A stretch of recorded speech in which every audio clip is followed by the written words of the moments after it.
Mesdames et messieurs, bonsoir et merci de rester en notre compagnie pour cette édition. Les titres. Le Bénin franchit la barre des 20 décès à la date du 29 juin 2020 avec un total de 1199 cas confirmés à l'infection au Covid-19. Plus de détails dans cette édition.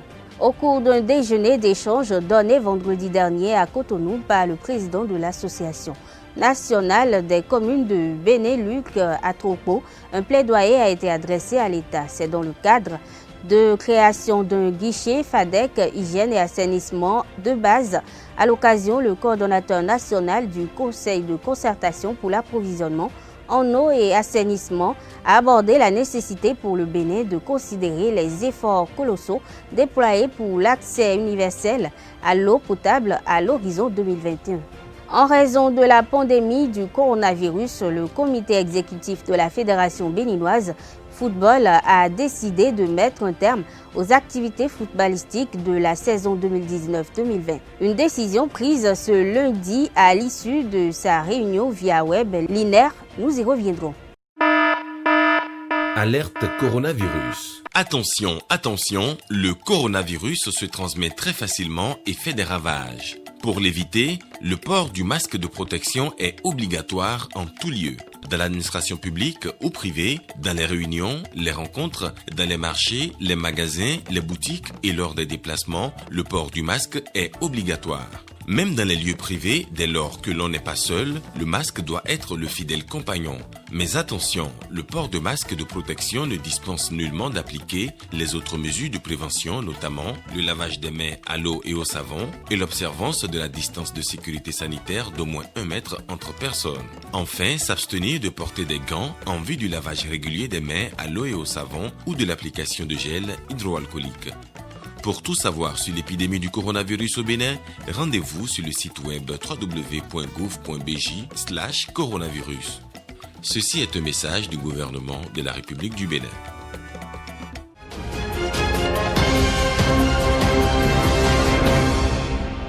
À nouveau, bonsoir. La pandémie du coronavirus continue de sévir dans le monde, notamment au Bénin. À la date du 29 juin 2020, le pays a enregistré un total de 1199 cas confirmés à l'infection du virus. 845 personnes sont sous traitement, 333 personnes guéries et 21 décès. Au vu du taux de propagation, le gouvernement invite les citoyens au respect des consignes officielles. Parlons de la lutte contre la pandémie de la Covid-19. Le gouvernement, sur son site officiel, a adressé des remerciements aux forces de défense et de sécurité, ce pour le rôle important qu'elles jouent dans la riposte contre le virus. En effet, dans la mise en œuvre de la stratégie de riposte contre le coronavirus, elles ont pour mission de contrôler, sensibiliser et veiller à l'application des consignes officielles, mais également de réprimer les éventuels contrevenants, ainsi qu'il s'agisse de la mise en place ou de la levée du cordon sanitaire, des contrôles aux différentes frontières, des contrôles relatifs au port de masque, du respect de la distanciation, du respect des consignes officielles en tout lieu. Les forces de défense et de sécurité s'évertuent à assurer avec abnégation, rigueur et professionnalisme les missions à elles confiées. Pour cela, le gouvernement du Bénin et l'ensemble du peuple béninois témoignent à leur endroit leur profonde reconnaissance et les encouragent à continuer davantage. Le président Patrice Talon a accordé le jeudi 7 novembre 2019 un entretien à RFI et France 24. Face aux journalistes, le chef de l'État s'est exprimé sur plusieurs sujets dont la situation politique au Bénin, les violences survenues lors des dernières législatives, le franc CFA, mais aussi sur sa candidature éventuelle en 2021. Il a également indiqué que sa candidature éventuelle pour la présidentielle de 2021 dépendrait de 3 facteurs, à savoir sa disponibilité personnelle, son état d'esprit qui dépendrait de l'environnement politique, puisque les réformes qui ont été opérées tendent à renforcer le rôle des partis politiques. En 3e position, il a parlé de la mise en œuvre de son action actuelle. À quelques mois de la présidentielle de 2021, le bâtonnier Jacques Migan, membre du bureau politique du parti politique bloc républicain commente ces facteurs. Je vous invite à suivre son argumentaire au micro d'Abdelkader Achirou. La probable candidature du président Patrice Talon, il a eu à le dire que sa candidature dépend de 3 facteurs. La disponibilité personnelle, l'impact des réalisations qui s'effectuent et surtout le paysage politique. Ces 3 conditions réunies, je crois que le président Patrice Talon avisera et dira s'il est candidat ou s'il n'est pas candidat. Mais quand on analyse le premier facteur, la disponibilité, qui suppose des problèmes de santé, je crois qu'il lui reviendra de l'apprécier. Mais en ce qui concerne ce que nous pourrons appeler les réalisations qui s'effectuent aujourd'hui, quel que soit le secteur, que ce soit au niveau des réformes, bien entendu des institutions, au niveau des réalisations, au niveau des infrastructures, que ce soit des réformes au niveau de la justice, au niveau de l'agriculture, ce qui se passe et qui donne le Bénin aujourd'hui premier producteur du coton avec 714 tonnes, que ce soit au niveau de la santé, que ce soit au niveau de l'énergie électrique, que ce soit au niveau de l'eau, que ce soit au niveau du social, quel que soit le secteur, même le secteur numérique, le digital, je crois que force est de constater que ce qui se passe devant nous, sur toute l'étendue du territoire, cela permet de dire que le deuxième point qui concerne l'impact des réalisations, tout est positif à ce niveau. En ce qui concerne le paysage politique, les réformes entreprises, le système partisan, le code électoral, nous les avions expérimentés au prime abord en ce qui concerne les élections législatives en 2019 et surtout en 2020 en ce qui concerne les élections communales et municipales.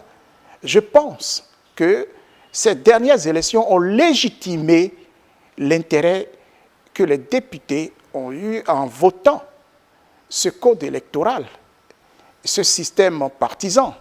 Donc, le paysage politique aujourd'hui est bien dégagé pour permettre, quand on tient compte des 3 facteurs, facteur disponibilité, comme je viens de le dire, dépend de lui-même, de sa santé, d'autres de sa volonté, impact sur les réalisations et surtout au paysage politique.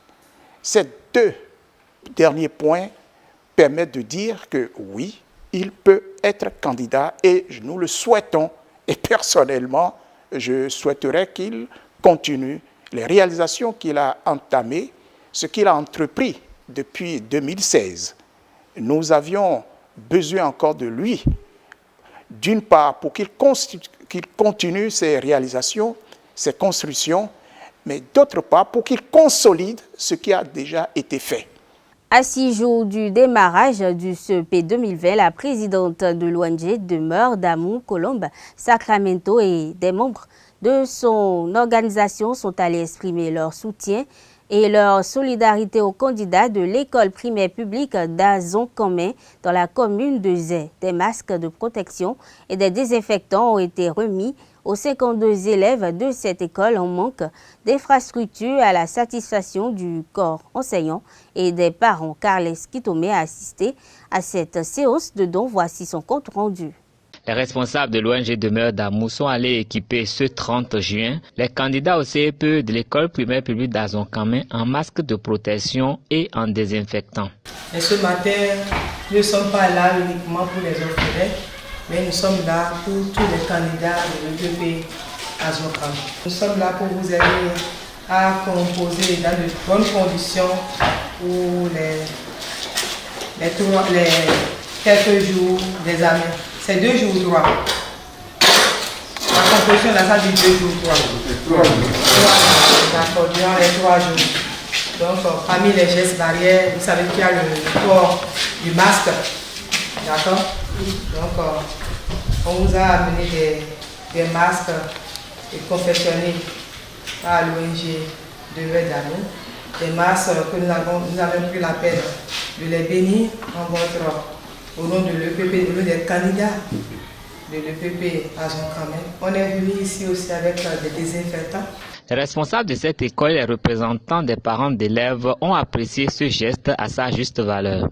J'ai voulu remercier ceux qui ont manifesté de bonne volonté pour venir ici nous aider, vous aider et maintenir votre santé comme il le faut. Et ce cadeau va protéger tout le monde contre la maladie qui sévit actuellement. Nous sommes au temps d'une maladie qu'on appelle coronavirus. C'est à cause de ça que la directrice est arrivée vous donner des cache-nez et des désinfectants pour que vous puissiez aller à l'examen avec ça. Je vous souhaite bonne chance. L'ONG Demeure d'Amour continue ses actes de solidarité dans la circonscription scolaire de Zé en attendant l'ouverture de son orphelinat. Le Bénin a fourni beaucoup d'efforts pour l'atteinte du 6e objectif du développement durable ODD 6 d'ici 2030 en ce qui concerne notamment l'accès universel et équitable à l'eau potable. En revanche, de chemin reste à parcourir en matière d'hygiène et d'assainissement, surtout en milieu rural. Pour que les investissements déjà consentis ne soient pas réduits à néant, une nouvelle orientation des actions s'impose selon le coordonnateur national du Conseil de concertation pour l'approvisionnement en eau et l'assainissement, Félix Adéika. Il l'a martelé au cours du plaidoyer pour un FADEC hygiène et assainissement organisé par l'Association nationale des communes du Bénin vendredi dernier. Le Bénin a fait de gros efforts pour l'atteinte d'une partie de l'ODD 6, notamment l'accès universel à l'eau. Le Bénin s'est donné comme défi d'avoir un accès universel en l'an 2021.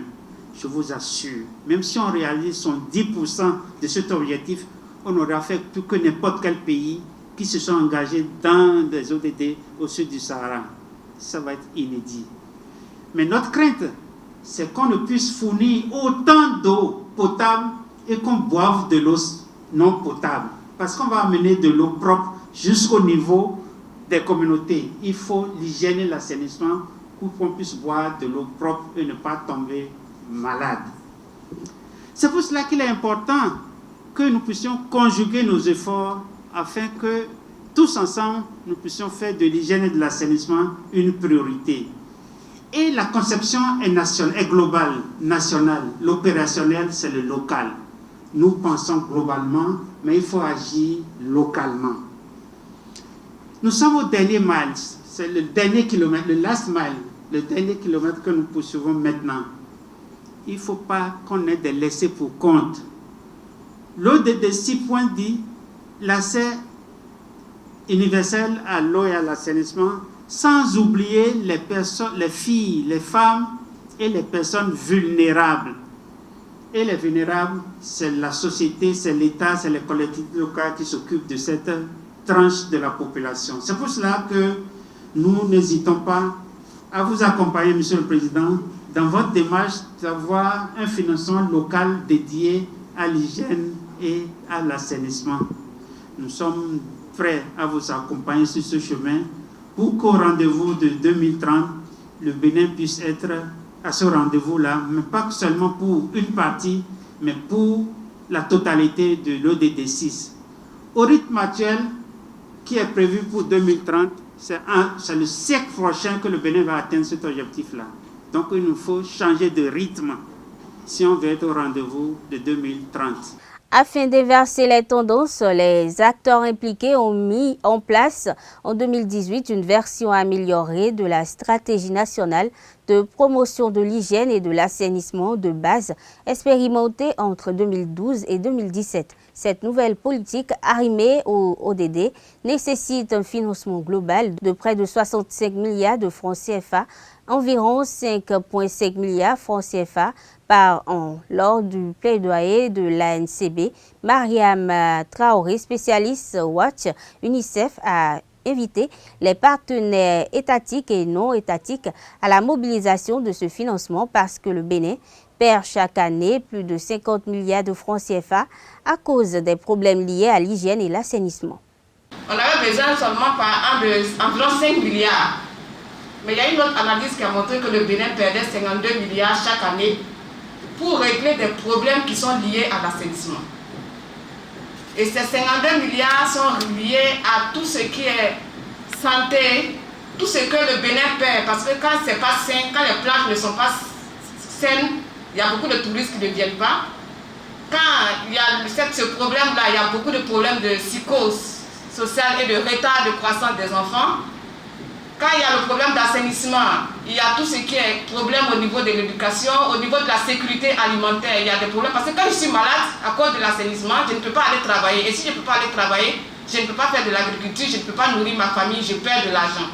C'est tous ces éléments qu'on a mis ensemble et on a évalué à 52 milliards ce que perd le Bénin. Donc, comparant 55 milliards par an, si on finançait 5 milliards, on allait gagner 52 milliards. Donc je sais qu'il y a les gens de la CONAFI, je sais que c'est les financiers. Peut-être rapidement, si on fait le calcul, on sait combien le Bénin allait gagner si on investissait dans l'assainissement. L'assainissement permet de résoudre aussi la question du chômage et de l'inemployabilité des jeunes. Je sais que beaucoup de pays africains sont confrontés à ce problème-là actuellement. Les jeunes sont au chômage et ça crée des problèmes. On n'arrive pas à résoudre ce problème-là. Je pense que l'assainissement peut résoudre ce problème-là parce que l'assainissement permet de créer des activités. Une mairie qui arrive à mettre fin à la TPC, fin à la défécation à l'air libre, je vais y arriver. Normalement, le processus est qu'il doit amener sa communauté à construire des latrines. Quand ils vont construire des latrines seront pleines par exemple. Il faut maintenant un système pour pouvoir faire la vidange de ces latrines-là. Pour créer ce système-là, il faut les jeunes, il faut les entreprises, moyennes entreprises pour pouvoir faire cette collecte en moyennant de l'argent. C'est la même chose que la latrine publique que nous sommes en train de faire dans les écoles. C'est une niche. Il y a beaucoup de niches autour de l'assainissement qu'on n'exploite pas. Et c'est pour ça que je dis que l'assainissement et l'hygiène peuvent résoudre tous les problèmes en fait, du Bénin. Parce que ça va créer en fait, de l'emploi, ça peut créer de l'emploi, ça peut permettre d'avoir une meilleure productivité et j'en passe. Fin du suspense, le comité exécutif de la Fédération béninoise de football a décidé ce lundi 29 juin 2020, à l'issue de sa réunion via web l'INER, de mettre définitivement fin aux activités footballistiques de la saison 2019-2020 en raison de la propagation du coronavirus. Cette décision a pour conséquence immédiate l'annulation des championnats de Ligue 1, Ligue 2 et Ligue 3. Aucune équipe ne monte ni ne descend, précise le communiqué signé du secrétaire général Claude Paqui. Par ailleurs, tous les clubs des différentes divisions sont éligibles pour la saison 2020-2021, souligne le même communiqué. Sur le continent, la Confédération africaine de football, CAF, a décidé ce mardi du report de la Coupe d'Afrique des Nations Cameroun 2021 en janvier 2022. En janvier 2022, après consultation des différentes parties prenantes et compte tenu de la situation mondiale actuelle. En outre, le comité exécutif de la CAF a reprogrammé le championnat d'Afrique des Nations en janvier 2021, tandis que la Coupe d'Afrique des Nations féminines 2020 a été simplement annulée. Quant aux compétitions interclubs, à savoir la Ligue des champions de la CAF Total et la Coupe de la Confédération de la CAF Total, elles vont reprendre en septembre sous le format final. Chaque demi-finale sera disputée en un match unique. Hors du Bénin, le chanteur éthiopien Hachalu Hundessa est assassiné dans la nuit Du lundi 29 au mardi 30 juin 2020, à l'âge de 34 ans, sa mort est intervenue après son admission à l'hôpital dans la capitale éthiopienne, Addis Abeba. On ignore encore les circonstances exactes de son assassinat. Selon la police, un ou plusieurs tireurs l'ont pris pour cible dans la rue devant un complexe immobilier récent dans une banlieue sud d'Addis Abeba.